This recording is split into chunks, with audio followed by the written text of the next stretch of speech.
ও মা, কী করছো বাবা? টিফিন করছো মা? বাবা কেন, আমাদেরও রাত্রেবেলা একেবারে খাবার করে দিচ্ছে। ও, তুমি বেশ মজাই আছো বলো। না, এই যে এই র্যাক মতো করে নিয়েছো পাথরের। এই দেখ, রান্নাঘরে এটা তো করতেই হতো, আর এটা তো হ্যাঁ এটা তো না করলে নয়। আর এই এখন হচ্ছে এই এর ওপরেই বেলতে পারি হ্যাঁ রুটিটা। ভালো করে মুছে নি প্রথমে, তারপরে বেলে দিচ্ছি। আর বেলের চাকিটা লাগছে না আমাদের, ঠিক। এতেই হয়ে যাচ্ছে। আর আজকে সন্ধ্যেবেলায় হচ্ছে রুটি আর হচ্ছে আলু আর পেঁয়াজ দিয়ে একটা চচ্চড়ি মতন, আলু চচ্চড়ি যেটাকে বলে। হুম। এই হচ্ছে সন্ধ্যাবেলায় খাবার।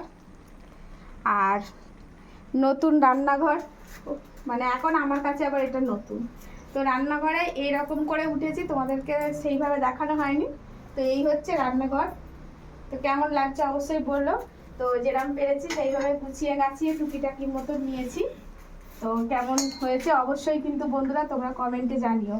তোমরা সবাই বলেছো যে কেমন কি গোছালে একটু দিদিভাই দেখিও।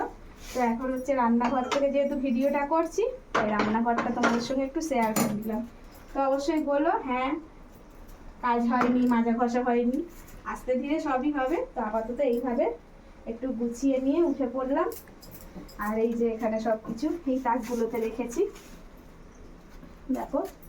এখন এইখানটায় কাজ বাকি আছে, এইখানটায় জোড়ন দিতে হবে। আর ওদিকে হচ্ছে রেখেছি থালা বাসনের একটা।